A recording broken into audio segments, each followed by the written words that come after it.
Zoom, just one look, and then my heart went boom. Suddenly, and we were on the moon, flying high in a neon sky. Oh. Right, the other method of doing it, which is quite good nowadays, is to, oh, by the way, if you ever want to make the picture, if it comes in a bit tiny and you want to make it fill the screen, there's a zoom tool here. Just click on that and you get the option to go fit to screen. Or if it's a really massive file, if you click the 100%, as you can see, it grows. This is where I push the space bar and watch my little icon here goes to a hand, and you can actually, while I hold that space bar down, a nice little shortcut that you can move across your image and get to the bit you want to work on. If I wanted to get rid of the catch lights in her eyes or something. So let go of the space bar and you come back to the zoom tool again. Right, moving on to the first layer mask is, if you go up to select here, there's a thing, I don't know which version this came out in Photoshop, it's called select and mask. There's a shortcut there, but don't worry about learning all this because it takes you twice as long. Click on that, and as you can see, it's put a red tinge over the screen. You can actually change this to any color you like, but this is very similar to another tool in Photoshop that goes red like that. So I've left it on red. With this little icon clicked in the corner over here, can you see where I'm clicking over here? Yeah. You've got the ability to go around with a lasso tool, but this one is Object Selection Tool, shortcut W, and there's a little demonstration of how somebody's using it on that teacup. Can you see that? Yeah. Yeah. It just goes round and it does a wonderful job, even on trees with sky behind. It's amazing what it can do. Oh, dear. So I'll come over now to above the model, and I'll come up here somewhere above her head and make sure I get her leg in. So I'll just click and I'll drag out the square right back over here, down to the bottom, and let go. It's doing its maths now, and it's cut her out quite well. Gosh. Amazing, isn't it? Yeah. There are some adjustments here you can do, but a lot of them don't seem to make an awful lot of difference. So I normally just leave it as it is and click OK. So there she is on her own background. And the important thing to remember about layer masks is that, let me think,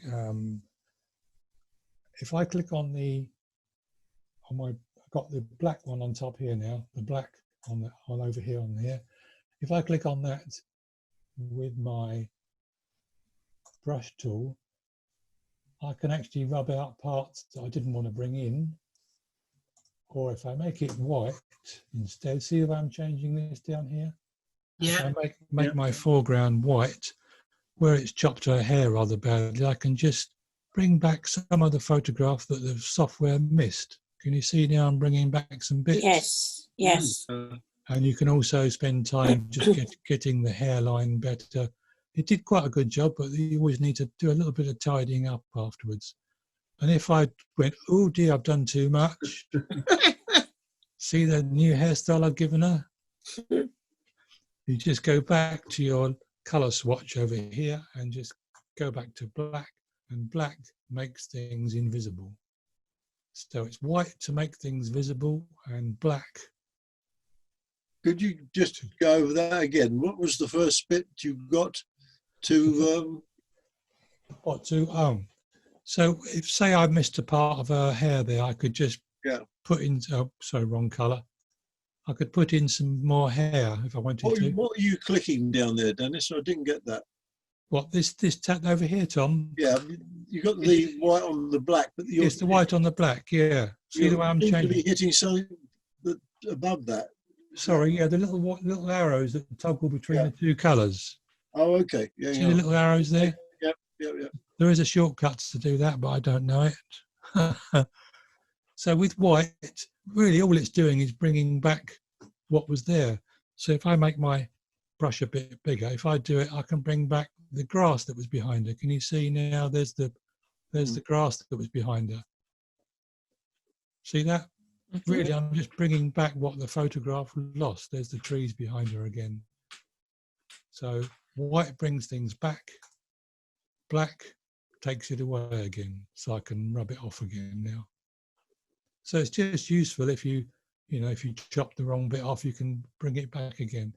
Unlike if you didn't have a layer mask and you rub something out and you thought, oh dear, I shouldn't have done that.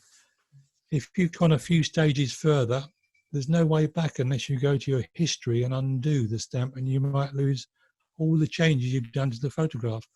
So that's the one good thing about layer masks, is you can just go back and without losing all what you've done before. Well, now, how do we bring back the rest of it? Well, now what I'll do is I'll bring the background back. I'll turn that top layer off now. Can you see that? Yeah.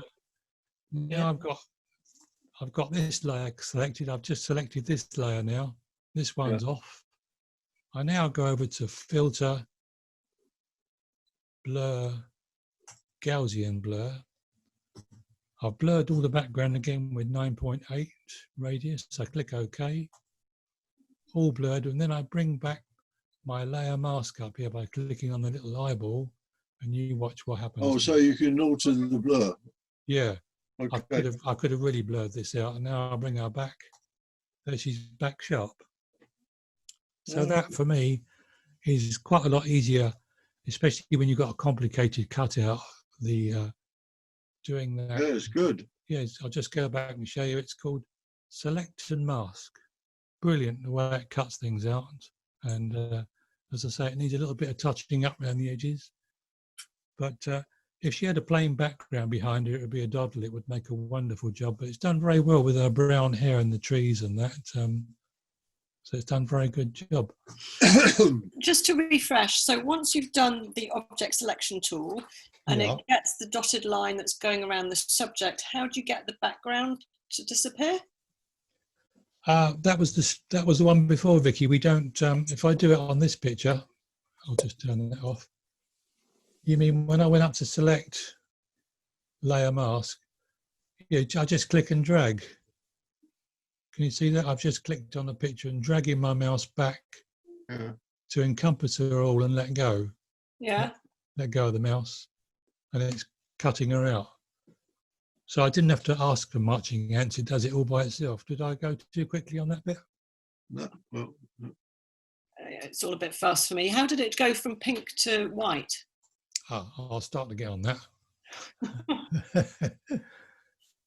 I'll just get rid of that and bring the photograph back in again.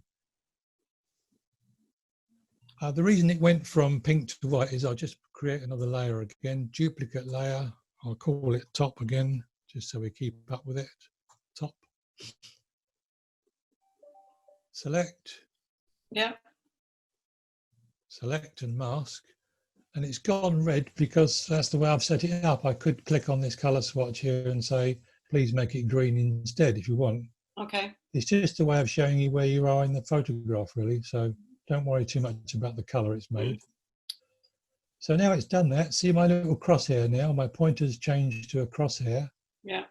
You have the option here, if you've got a complicated object, you can click on the lasso tool. Yeah. And go round with the lasso tool, and that's just going to cut that bit out. Yeah. See that? It's a bit strange, isn't it? I don't know if I can do an edit undo, can I? Yes, I can. So I go on to this square one here, which is called Object Selection Tool. Come up here somewhere above her head, click, left mouse button, drag over to where I want. I could just do head and shoulders if I wanted to, like this. I'll just do that for a change. It's now doing the maths. This time it's done not such a good job, as you can see. But we don't worry about that because we know when we click OK. Oh, I know why I did that because I had some other stuff there before. But did that answer your question, Vicky? Yeah, except where's OK? Where do you click OK? Did I go too quick again? No, that was down the bottom. Let me just do that again for you. Sorry. So I'm going too quick. I realise that sometimes. Duplicate layer. Select. Click and drag. Let it do its maths first. Boom, there it goes. Down the bottom here, Vicky. Where? Can you? I can't see your map. Oh, it's hidden behind the Zoom thingy. That's Is why. it? Ah, the Zoom thingy, right. Okay. Yeah, I'm one of the very rare breed that leaves my menu taskbar at the top, because most people have this at the bottom, don't they? Is that why your Yeah, the Zoom thing? participants in the chat and everything. I've got a banner at the bottom, so I guess it's hidden behind there. Oh, right. If you move into the picture, that banner should disappear, I think. No? No. Oh, I haven't got it on mine. It's come off mine automatically. Oh, right, it's gone now. Yeah, Yeah, okay. Now I can see. Okay, thank you. oh, good. Okay. Yeah, I'm one of the rare people that has this at the top, because all my video editing software is all drop-down menus. So I thought, well, why don't I have drop-down menus? You know, so that's why mine's at the top. I'm the only person in Old Windsor that does this. Anyway. Okay, so there she is on her own layer now, cut out there. And you can duplicate, put two of her. Or while I've got her on this layer now, I could actually open up a different background. Just quickly show you this. And I could, if it was probably going to be too big, but I could click and where's he gone? Click her with the move tool, bring her over to my green background. She's ginormous. This is something I'm going to touch on later, that when you do this sort of thing, it's important to have the picture you're going to drop your person into the same size as the picture you're going to drop into. Otherwise, this happens. Did everybody understand what I meant there? Yep. Mm-hmm. If this background was like 1,000 pixels wide, the model needs to be at least that as well, so she fits in the picture better. Can you make her smaller? You could do by going up to Edit, Transform, Free Transform, and let's make this full size. And in the corner of this picture, if I can have it, here it comes, you've got these little things here, you can actually bring them down. This is not very good. I'm probably confusing you all here, but I can make her much smaller now by dragging her across. Cool, this is a big file, isn't it? I should have made them the same size before I was doing this demo. She's here somewhere, here she comes. We live and learn. There she is. So you can, once she's on, you can actually resize her now and put her where you like, you know. Right. Yeah, Yeah. that was something that wasn't meant to be in the talk, but there you go. Zoom, just one look, and then my heart went boom. Suddenly